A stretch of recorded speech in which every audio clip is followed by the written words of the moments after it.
ಬೆಂಗಳೂರಿಗೆ ಪ್ರಧಾನಿ ನರೇಂದ್ರ ಮೋದಿ ಅವರ ಆಗಮನ ಆಗಿದೆ. ಈ ಹಿನ್ನೆಲೆಯಲ್ಲಿ ಕಾಡುಗೋಡಿ ಹಾಗೂ ಹೊಸಕೋಟೆ ರಸ್ತೆಯ ಎರಡೂ ಬದಿ ಭದ್ರತೆಯನ್ನ ಒದಗಿಸಲಾಗಿದೆ. ಸತ್ಯ ಸಾಯಿ ಆಡಿಟೋರಿಯಂ ಹಿಂಭಾಗದ ಹೆಲಿಪ್ಯಾಡ್ನಲ್ಲಿ ಮೋದಿ ಲ್ಯಾಂಡಿಂಗ್ ಆಗಿದ್ದಾರೆ. ಕಾಡುಗೋಡಿ ಹಾಗೂ ಹೊಸಕೋಟೆ ರಸ್ತೆಯ ಎರಡೂ ಬದಿಯಲ್ಲಿ ಬಿಗಿ ಭದ್ರತೆಯನ್ನ ಈಗ ಮಾಡಲಾಗಿರೋದು. ಆ ನಂತರ 1 ಕಿಲೋಮೀಟರ್ ಕಾರಿನಲ್ಲಿ ಕಾಡುಗೋಡಿ ಮೆಟ್ರೋ ಸ್ಟೇಷನ್ಗೆ ಸಂಚಾರವನ್ನ ಮಾಡಲಿದ್ದಾರೆ. ಇಲ್ಲಿ ಪಾಸ್ ಇರುವವರಿಗೆ ಮಾತ್ರ ಪ್ರಧಾನಿ ನರೇಂದ್ರ ಮೋದಿ ಅವರನ್ನ ನೋಡೋದಕ್ಕೆ ಅವಕಾಶ ಇರೋದು. ಹೆಚ್ಚುವರಿ ಪೊಲೀಸ್ ಆಯುಕ್ತರಾಗಿರುವ ಚಂದ್ರಶೇಖರ್ ಅವರು ಭೇಟಿಯನ್ನ ಕೊಟ್ಟಿದ್ದಾರೆ, ಪರಿಶೀಲನೆಯನ್ನ ಮಾಡಿದ್ದಾರೆ. ಅಲ್ಲಿ ಯಾವ ರೀತಿಯ ಬಿಗಿ ಭದ್ರತೆಯನ್ನ ಕೈಗೊಳ್ಳಲಾಗಿದೆ ಅನ್ನೋದರ ಬಗ್ಗೆ ಹೆಚ್ಚಿನ ಮಾಹಿತಿಯನ್ನ ಕೊಟ್ಟಿದ್ದಾರೆ ನಮ್ಮ ರಿಪೋರ್ಟರ್ ಮಂಜುನಾಥ್. ಏನೊಂದು ಬೆಂಗಳೂರಿಗೆ ಮೋದಿ ಆಗಮನ ಹಿನ್ನೆಲೆಯಲ್ಲಿ ಬಿಗಿಯಾದ ಭದ್ರತೆಯನ್ನ ಮಾಡ್ಕೊಂಡಿರ್ತಕ್ಕಂಥದ್ದು, ಪೊಲೀಸ್ ಅಧಿಕಾರಿಗಳಿಗಾಗಲೇ ಮೊಕಮ್ ಮಾಡಿರ್ತಕ್ಕಂಥದ್ದು.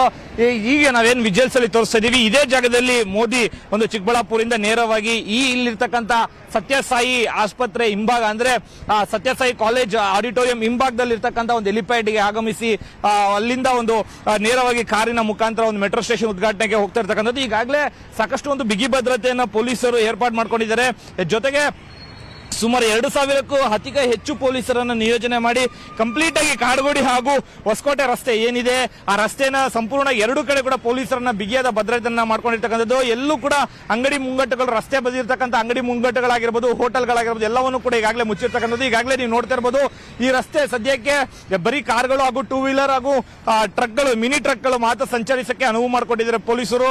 ದೊಡ್ಡ ಭಾರಿ ಗಾತ್ರದ ವಾಹನವನ್ನ ಎಲ್ಲೂ ಕೂಡ ಆ ರಸ್ತೆ ಒಳಗಡೆ ಅಂದ್ರೆ ಏನೊಂದು ಹೈವೇಯಿಂದ ಒಳಗಡೆ ಬರ್ತಾರೆ ಅದೆಲ್ಲವನ್ನು ಕೂಡ ರಸ್ತೆ ಮಧ್ಯದಲ್ಲೇ ಮಾರ್ಗ ತಡೆದು ಬೇರೆ ಮಾರ್ಗವಾಗಿ ಕಳಿಸಲಾಗ್ತಾ ಇದೆ ಟ್ರಾಫಿಕ್ ಪೊಲೀಸರು. ಈಗಾಗಲೇ ಸ್ಥಳಕ್ಕೆ ಆಗಾಗ ಒಂದು ಡಿಸಿಪಿಗಳು ಇಬ್ಬರಿಗೂ ಹಾಗೂ 3 ಜನ ಡಿಸಿಪಿಗಳು ಈಗಾಗಲೇ ಬಂದಿರತಕ್ಕಂಥದ್ದು.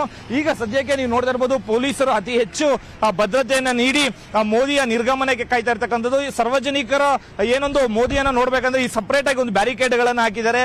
ಅಲ್ಲಿ ಅಂದ್ರೆ ಬ್ಯಾರಿಕೇಡಿನ ಒಳಗಡೆ ನಿಂತು ಮೋದಿಯನ್ನ ನೋಡಬಹುದು ಅನ್ನೋ ರೀತಿಯಲ್ಲಿ ಕೂಡ ಸಕಲ ಸಿದ್ಧತೆಯನ್ನು ಈಗಾಗಲೇ ಪೊಲೀಸರು ಮಾಡ್ಕೊಂಡಿರ್ತಕ್ಕಂಥದ್ದು. ಇನ್ನು ಸ್ಥಳೀಯ ಶಾಸಕರಾದ ಅರವಿಂದ್ ಲಿಂಬಾವಳಿ ನೇತೃತ್ವದಲ್ಲಿ ಏನಾದರೂ ಒಂದು ಪಾಸ್ ಕೊಟ್ಟಿರ್ತಕ್ಕಂಥ ವ್ಯಕ್ತಿಗಳಿಗೆ ಮಾತ್ರ ಇನ್ನೊಂದು ಕಡೆ ಬ್ಯಾರಿಕೇಡ್ಗಳಲ್ಲಿ ಅನುವು ಮಾಡ್ಕೊಡಕ್ಕೆ ಪೊಲೀಸರು ಸಿದ್ಧತೆಯನ್ನು ಮಾಡ್ಕೊಂಡಿರ್ತಕ್ಕಂಥ. ಒಟ್ಟಾರೆಯಾಗಿ ಮೋದಿ ಚಿಕ್ಕಬಳ್ಳಾಪುರದಿಂದ ಬೆಂಗಳೂರಿಗೆ ಬಂದು ಈ ಆಡಿಟೋರಿಯಂ ಏನು ನಾವು ತೋರಿಸ್ತಾ ಇದೀವಿ, ಸತ್ಯಸಾಯಿ ಆಡಿಟೋರಿಯಂ ಅಂತ ಏನಿದೆ, ಇದರ ಹಿಂದ್ಗಡೆನೆ ಒಂದು ಹೆಲಿಕಾಪ್ಟರ್ ಲ್ಯಾಂಡಿಂಗ್ ಅಂತ ಕೂಡ ಪೊಲೀಸರು ಹೇಳ್ತಾ ಇರ್ತಕ್ಕಂಥದ್ದು. ಸದ್ಯಕ್ಕೆ ಇಲ್ಲಿ ಸುಮಾರು 12 ಗಂಟೆ 40 ನಿಮಿಷಕ್ಕೆ ಆಗಮನ ಆಗಿ 1 ಗಂಟೆ 5 ನಿಮಿಷಕ್ಕೆ ನಿರ್ಗಮನ, ಇಲ್ಲಿಂದ ನೇರವಾಗಿ ನಿರ್ಗಮನ ಆಗ್ತಾರೆ.